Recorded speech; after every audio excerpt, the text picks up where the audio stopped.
여러 학원을 알아보던 중 포커스 경영 아카데미의 환급반을 알게 되었습니다. 일정 기간 내에 합격하면 수강료를 환급해준다는 시스템이 동기부여가 됐고 저의 승부욕을 자극하기도 하였습니다. 노력하면 동차 합격이 불가능한 것은 아니라고 말씀드리고 싶습니다. 안녕하세요. 2024년도 세무사 제61회 시험에 최종 합격하게 된 이지은입니다. 저는 2023년 7월에 세무사 공부를 시작하여 2024년 8월까지 총 1년 1개월간 공부하였고 만 21세의 나이로 합격하였습니다.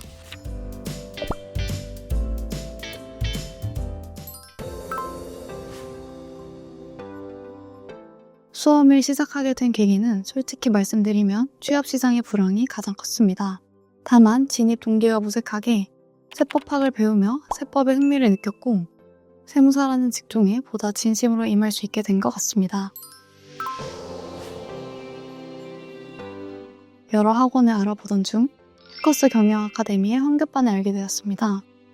일정 기간 내에 합격하면 수강료를 환급해준다는 시스템이 동기부여가 됐고 저의 승부욕을 자극하기도 하였습니다.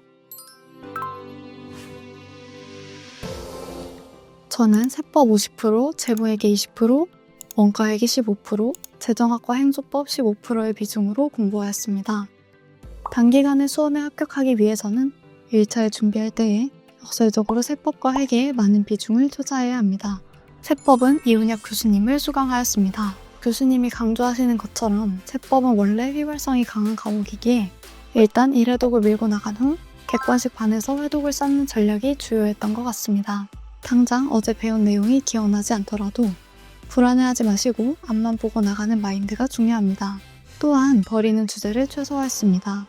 1차에 출제 가능성이 다소 희박한 특수주제 정도만 버렸던 것 같습니다. 특히 기타 세법을 시험 직전 굉장히 힘이 빠진 상태에서 들었는데 법소보보다 투입 대비 효율이 좋으므로 꼭 가져가시는 걸 추천드립니다.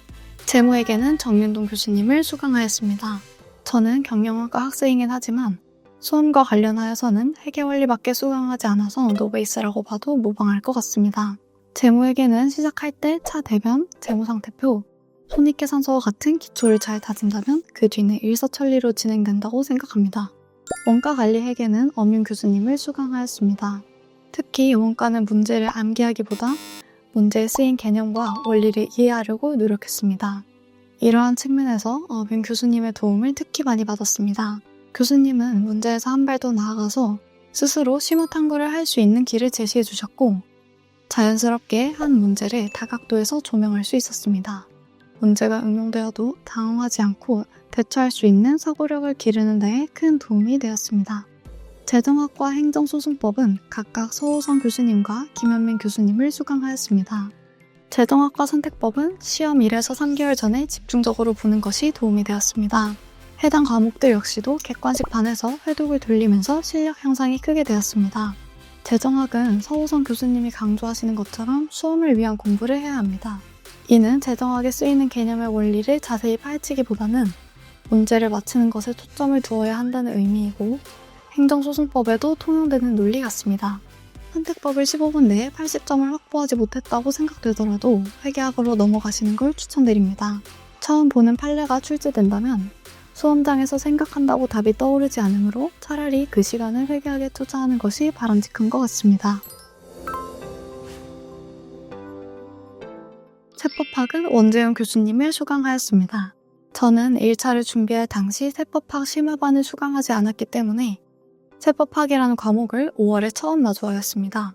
오전부터 점심까지는 회계학을 끝낸 후 그 이후 시간은 전부 세법학에 투입하였다고 해도 과언이 아닙니다.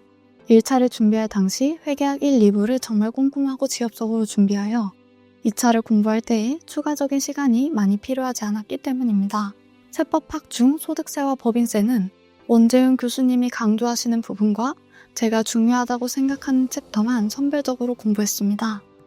최근 세법학 트렌드가 판례보다는 법령 위주로 출제하는 경향이므로 1차 때 지엽적으로 공부한 부분으로 충족시킬 수 있다고 생각했기 때문입니다. 또한 세법학이라는 과목이 초심자에게는 굉장히 지루하게 느껴질 수도 있는데 원재윤 교수님께서 해당 법령과 관련된 쟁점 및 실제 판례 등을 함께 소개해 주시며 재미를 붙일 수 있었습니다. 또한 세법학 과목 특성상 기출된 판례나 법령은 재출제할 가능성이 낮다고 생각하였고 해당 내용은 과감하게 배제하여 공부 범위를 줄였습니다. 강의를 듣고 나서 혼자 공부할 때 서술형식으로 직접 쓰면서 법령을 익혔습니다. 조특법은 교수님의 교재를 바탕으로 최근 기출 법령을 제외하고 제가 따로 워드로 정리하였습니다. 총 20페이지 정도가 나와서 시험 한 달 전부터 하루에 4장씩 계속 회독수를 늘렸습니다. 세무에게는 이은엽 교수님을 수강하였습니다. 특히 도움이 되었던 것은 이은엽 교수님이 매 시간마다 내주신 실제 시험과 유사한 퀴즈였습니다. 문제를 풀면서 해당 내용을 이렇게 출제할 수도 있구나라는 인사이트를 얻기도 했습니다. 버리는 주제를 최소화하고 많은 회독을 통해 실수를 줄이는 것이 중요할 것 같습니다. 1차와 유사하게 미출제된 부분을 유심히 보는 것을 추천드립니다. 또한 회독을 돌릴 때에도 본인이 자주 실수하는 포인트가 있다면 자신만의 오답노트를 만드는 것도 좋은 방법인 것 같습니다. 저는 해커스의 GS 모의고사가 아주 큰 도움이 되었습니다. 실제와 유사한 난이도로 출제하여 수험생들이 실전에 대비하기 매우 적합한 것 같습니다. 1차 시험은 워낙 시간 압박이 심하고 시간 내에 마킹까지 해야 하므로 시간 감각을 익히는 것이 매우 중요합니다. 2차 시험, 특히 세법학 같은 경우에는 혼자 채점하는 데에 한계가 있으므로 교수님의 도움을 받는 것이 좋을 것 같습니다. 이번 시험의 세법학 점수를 보았을 때 제가 생각한 점수와 괴리가 꽤 컸기 때문에 전문가이신 교수님의 채점을 받는 것을 추천드립니다. 이은엽 교수님과 정윤동 교수님이 매 수업 끝나고 준비해 주시는 퀴즈 역시도 큰 도움이 되었습니다. 시험에 나올 법한 미출제 포인트를 문제로 만들어 주셔서 시험에 잘 대비할 수 있었습니다. 퀴즈를 풀 때에도 정해진 시간 내에 푸는 연습을 하게 해주시는데 이는 회계학에 필요한 문제를 빠르고 정확하게 푸는 힘을 길러주었습니다. 퀴즈의 퀄리티가 매우 좋기 때문에 빠지지 않고 꼭 풀어보는 것을 추천드립니다. 첫 번째로는 질의응답 시스템이 있습니다. 인강 사이트를 통해 질문을 올리면 대개 24시간 내에 답변을 해주셨기 때문에 수월하게 공부를 할 수 있었던 것 같습니다. 두 번째로는 해커스의 커리큘럼이 있습니다. 객관식 반을 최대한 일찍 맞춰주셔서 1차 시험 전까지 많은 순공 시간을 확보해 주신 점이 매우 만족스러웠습니다. 세 번째로는 해커스의 환급반 시스템이 있습니다. 환급반의 가장 큰 장점은 원하는 모든 강좌를 금전적 부담 없이 시간의 제약을 받지 않고 수강할 수 있다는 것입니다. 재정학과 선택법의 경우 필요하다면 말문제 특강을 수강할 수도 있고 취약한 과목의 경우 몇 번이고 돌려보면서 공부할 수 있습니다.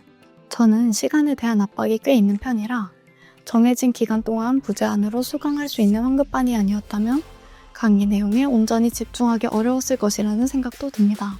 또한 제가 환급반을 끊었을 당시 1차 GS 모의고사 5회본을 무료로 제공해 주신 것도 정말 만족스러웠습니다. 수험생에게 가장 중요한 것은 공부의 습관을 들이는 일이라고 생각합니다. 정해진 시간에 일어나서 책상 앞에 앉고 그날 계획했던 공부를 완료하는 것이 일상에 자리 잡도록 하는 것은 수험 후반부로 갈수록 굉장히 큰 힘이 됩니다. 저는 인강으로 혼자 공부했기 때문에 스스로 통제하는 데에 한계가 있다고 느꼈고 고시를 준비하는 친구와 같이 스터디를 진행했던 것이 많은 도움이 되었습니다. 정해진 공부 시간에 집중해서 효율적으로 공부를 한다면 동차생이라 하더라도 쉴 수 있는 시간이 아예 없는 것은 아닙니다. 즉, 일과 시간을 컴팩트하게 보낸다면 공부와 휴식 두 가지를 모두 잡을 수 있었고 이는 제가 극심한 슬럼프에 빠지는 것을 방지해 주었습니다. 다음으로는 순공시간 확보에 초점을 두었습니다. 내부 통제가 된다면 저는 현강보다도 인강을 추천드립니다. 인강의 장점으로는 강의 배속이 가능하고 원하는 시간대에 강의를 들을 수 있으며 이동 시간이 소모되지 않는다는 점이 있습니다. 별것 아닌 것처럼 보일 수 있겠지만 동차를 노리는 입장에서는 3개월이라는 시간이 너무 촉박하고 최대한 많은 시간을 활용해야 합니다. 마지막으로는 꾸준함이 중요한 것 같습니다. 위에서 말씀드린 높은 공부의 질과 많은 순공 시간을 확보한 후 꾸준함으로 승부를 보아야 합니다. 이 과정이 선행된다면 다소 시간차는 있을 수 있지만 합격은 자연스레 뒤따라오는 산출물이라 생각합니다. 수험에 대한 고민이 생겼을 때 주저하지 마시고 교수님들께 상담을 요청하면 친절히 잘 받아주십니다. 수험생들과 적극적으로 라포를 형성해주시는 교수님들 덕분에 수험 생활을 잘 견뎌낼 수 있었던 것 같습니다. 다들 좋은 결과 얻으시길 바라겠습니다.